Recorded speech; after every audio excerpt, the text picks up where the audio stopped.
Know the rules before you break them.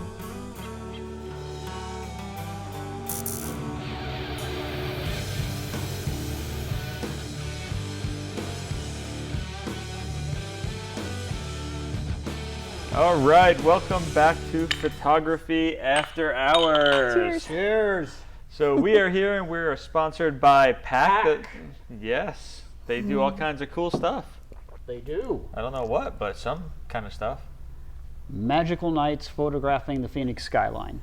And other skylines across the country and world. That's right. Yep. So we're sponsored by PAC, who does photo walks, meetings, seminars, workshops, and photo trips. Check it out at photoadvclub.com. So welcome, everyone. Hey, good to be here. I'd like to introduce everyone. We have Susie. Hi. And Sprague. Hi. And my name is Nick. So we're back here, and we wanted to chat about. We were talking about composition. We wanted to chat about knowing the rules before you go out and break them. So there's so many people out there that are like, oh, I'm an artist. I can do whatever I want, but then they just get lucky. You know. So you kind of have to, with anything, not just photography, know these rules, and then you could say, okay, I broke that intentionally on purpose.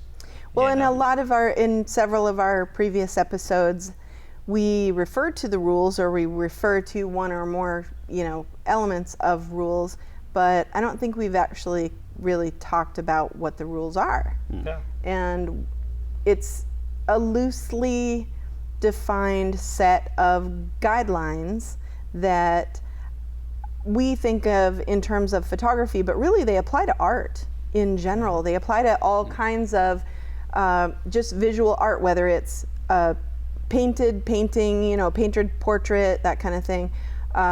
Way back to like. Oh yeah. Right. Well, you need a place to start, if you have no clue where to begin. So Well, you go back and look at like Monet or any painters. It's these rules are all in there, and you're like, oh, even lighting rules we talk about when we teach lighting workshops. Sure. And the patterns of light. This isn't something we just made up, and like you have to follow it.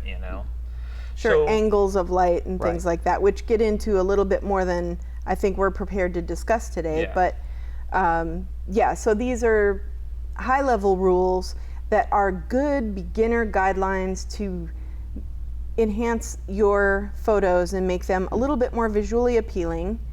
And it doesn't matter what you're shooting. So I know they're called rules, but they're more of guidelines. It's like pirate guidelines. Like, okay, so you can break them. Again, is kind of our point. We don't want to be like we're the master of these rules. We didn't make these up last night. We didn't write them on a board in front of us or anything. They're just rules, which are guidelines. So let's get into them. So rule of thirds, the biggest one out there. So I know as a kid, I can look back through I've been shooting photography since I'm 12, and I can look back at my pictures and I could tell when I learned the rule of thirds, or I thought I did. So I learned the rule of thirds one way, like, okay, put the tree on this side of the frame, but then my horizon was still directly across. And then later in my career, I figured out, like, okay, someone else told me, like, you should not have the horizon because it splits the frame, so that's one of the big rules there. Is you were talking about PowerPoint. So do you guys want to discuss that a little bit?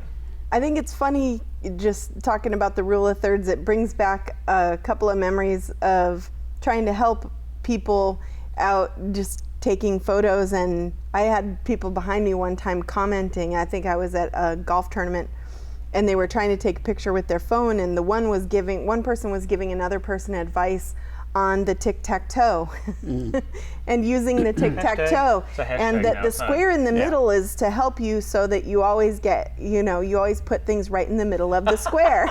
And that's why they give you a tic-tac-toe. It's just a very giant bullseye for you. Right. Yeah. So I think that it's interesting that even though I don't want Sonny Bono, I want Paul Lynn. you put it right in the middle of the tic-tac-toe. That's right. Anyway. Don't touch me unless you love me. Yeah. So I think the thing to that is less intuitive, right? Probably less intuitive than we thought, was that you want to use those intersections as placement for your points of focus, and sometimes they're called Hashtags. they're not hashtags. Hashtags. Yeah. They are the point of power, or PowerPoint, people call them. No, it's not Keynote. It's PowerPoint. It is if you're Steve Jobs, you know. Right, but they're focal points Rolling in that, his grave. interestingly enough, many of our cameras don't even allow you to move the focus point in the camera to one of those spots. They have it dead center. And then the horizontal or vertical lines help you kind of separate the photo into thirds, get your horizon off of the center line, put it on one of those thirds or around one of those thirds, and it will just help add a little bit more interest to your... And keep your horizon straight. I love That's when people true. put pictures and it's like this. It's like, why? Yeah. It's not a rule, but horizon straight. If you can't get it, I can never get it straight, but I still crop it straight after the fact. Well, it's like a tourist shot. It's like throwing a bucket of water and seeing what you're going to get. Just hold it up and go bang, bang, bang, bang, bang, and hope something works out. Something But- creative comes out of it. Right, but most people are in the process, just learn that you kind of herd everybody into the middle, and everybody is very linear and straight up and down, and then bang, you shoot the shot. Look and at like that's our it. grandmother's photos or anything like that. Everyone's dead center, and it's not interesting. You line up a group of friends and all their heads are all in a row, and it almost looks like a mugshot, like everybody kind of lined up. When if you look at some portrait composition of groups and stuff where you will position people higher, lower, it helps you kind of get them budged in together too, a little bit closer, and it's more comfortable to look at than just people kind of lined up in a... Mona Lisa without the smile. It's your angry Uncle Al. So, other things that we wanted to chat about are leading lines. So we kind of talked about this in previous episodes too, and you were just talking about it. So leading lines their function is basically to bring... Right, you kind of want to draw people into the subject of the frame, and you can do that, with a sidewalk, or as we were talking about earlier, with light, with various elements, so that it takes you into the picture. Sometimes even on a road, just where you actually put it in the frame, if you can get it in the corner and leading in, is a little bit more dramatic than having it down here in the center of the frame or off to the left. You want something sort of sweeping in, like you're taking a picture of a race car. It's a lot more dramatic if you have the road kind of rolling into the car. Yeah, I'll get real close to the line sometimes too when we go to like Monument Valley.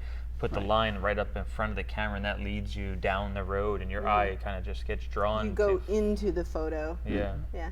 The another thing you made me think of when you're talking about leading lines is diagonals, and diagonals tend to add energy to a photo, and so does portrait versus landscape orientation. So when you shoot things in a portrait mode versus a landscape mode, you're kind of imparting a little bit more energy into the photo. And I know that that's kind of a really abstract reference, but it makes sense when you're out there shooting things and stuff, and just the way that your eye works through the photo.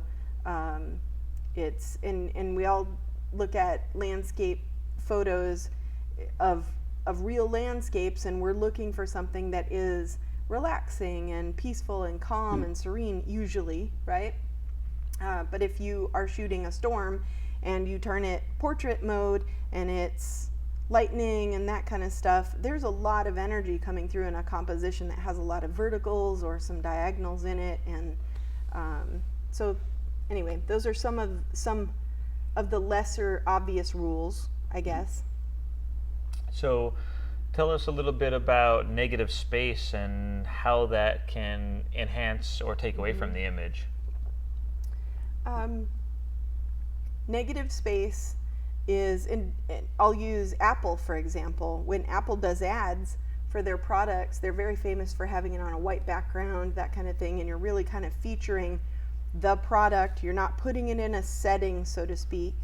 The same principle applies. It makes your subject the star of the moment, and really you have less opportunity to focus on anything else but that subject and the lack thereof of something else. So it helps convey an emotion, or Yeah, it's lots another of- tool. Lots of commercial photographers do that.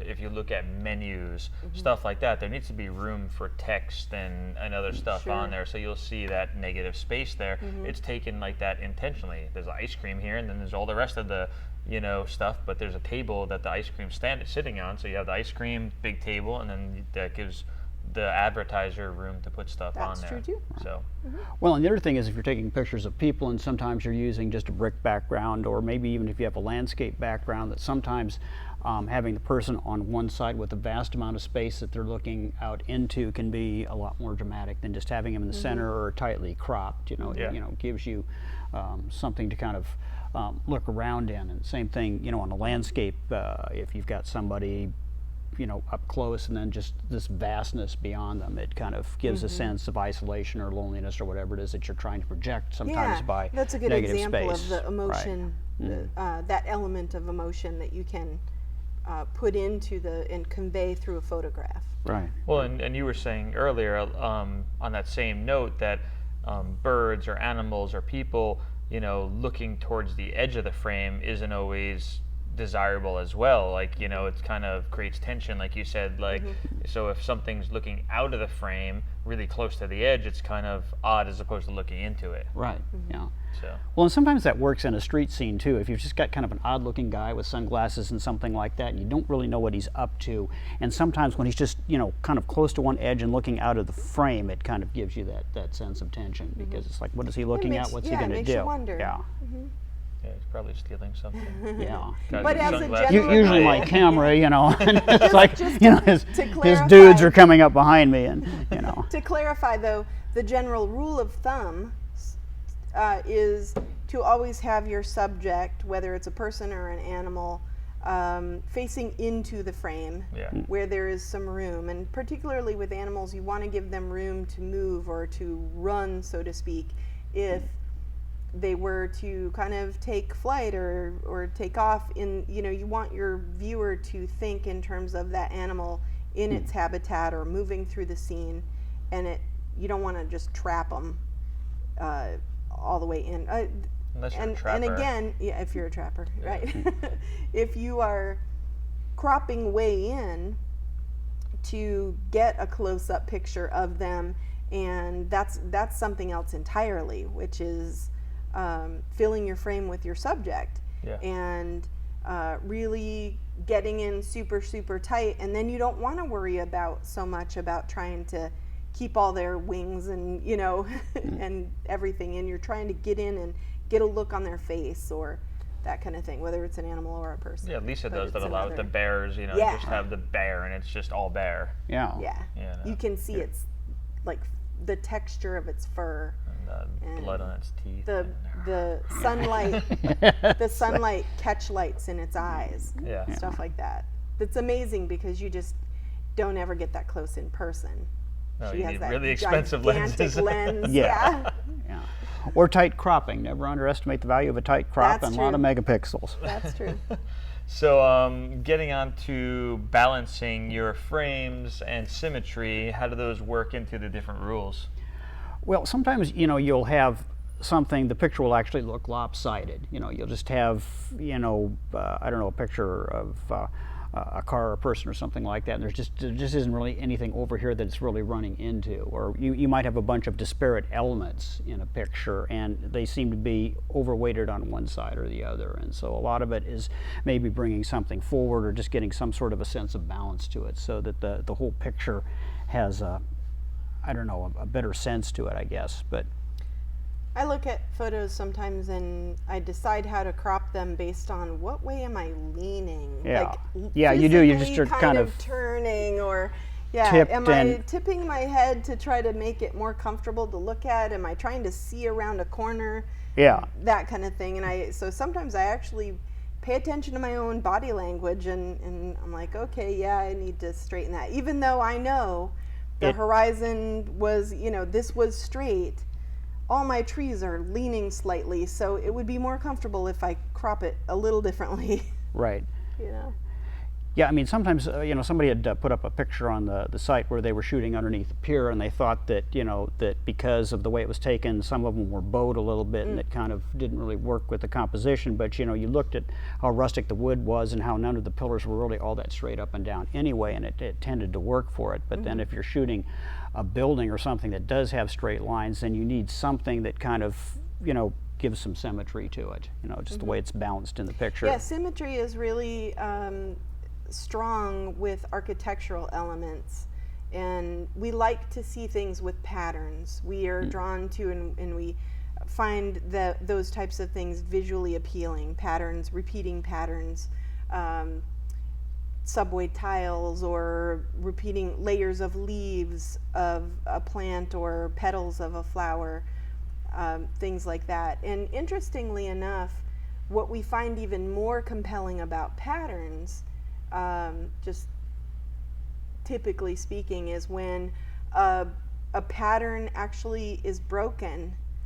And so not just like a big pile of jelly beans, black jelly beans, but one pink one, that kind of thing. One red umbrella. Yeah. Yes. Like all the black umbrellas in New York, Right, and and then the one red umbrella. Yeah. Or it's the ladybug amongst all the other, all the flowers and everything like that. But it's the one thing that piques your interest and draws your eye away from the pattern. So patterns are great, but they're even stronger when there's something out of place. When they're broken. Going back to rule of thirds and symmetry, some of the times, and we'll kind of end on this, is that I would break that is, like the Eiffel Tower is a good example of, centering, good, proper use of centering, because it's very symmetrical. Railroad tracks kind of leading off into the distance, and you kind of get that distant look. Right, or the stand of trees on the road where it's just a line of straight timbers where you kind of, warp them in a little bit, and you... Yeah, so there's a lot of good use of centering that you have to drop the rule of thirds and then say, hey, this is something that needs to be centered. Well, and it many times complies to other rules, like you said, symmetry. You're breaking the rule on rule of thirds, maybe, but you're complying to a rule of symmetry. Well, they're rarely all are made we to be breaking all the rules at once. We're rarely breaking them all at once. Yeah, so know the rules. The key to all of this is knowing the rules, right? Because so many people will argue and get into arguments on the board, and they won't even know that they're breaking a rule. They just got a lucky shot. So it's like, learn the rules, study them, know them, and then break them. Like if you're speeding and you know you're speeding, then if you get pulled over, and the officer's like, what were you doing? You were speeding, In this case, though, like the photography police don't show up at your house. Sometimes they do. Well, the other parting shot I would say is a lot of times you're going to look at a picture and you're going to say this is flat, it doesn't work. Yeah. And so what I always suggest is take the crop and move it around. Move it around in the frame, zoom into the picture, and a lot of times you're going to find something that's going to work, a combination of elements in that picture that will give you the symmetry and the right balance. And I can't tell you how many shots I've had that I've looked at and they were just duds. And then you sit and you look at it and you start, and my suggestion in Lightroom is just when you look at the frame, just kind of hit the button and where it zooms in, and then just start scrolling around in there. See if there's something and in there. Just look for the picture and you'll find it. It's often said that you want to take away from the photo anything that's extraneous, Right. until you really are just telling the story that the photo is about. So pick your subject, tell that story, right? Even if it's a landscape, the story is about the plants or the sky. It's the ground or the sky first. Your subject is one of those places, and then narrow that down and declutter it, and then tell that story and only that story. Right. And when you crop, it doesn't have to be a specific dimension. Don't worry about it being an 8x10 or a 5x6 just because that's the frame they have at Target. Crop it out to what looks good. You can always buy a frame if you're going to frame it that size. Sure, and they'll mat the... Right. Yeah, and so go for the composition in your cropping first. Yeah. All right, so some of the rules now. There's many other ones out there that we were looking up. Some that you may know, some you may not know, but know them, study them, learn them, then go out and break them if you need to. So don't let anyone tell you you're doing it wrong, but if you don't know them, you kind of are doing it wrong. You just got lucky. So don't be lucky. Photography is about consistency and saying, I can go out and duplicate that and do it again if I need to. Not, oh, I got a great shot once, and then you don't know how to get it done. So know the rules, break them, and have fun. Yep. Cheers. Cheers. Fun's the biggest. Cheers. You betcha.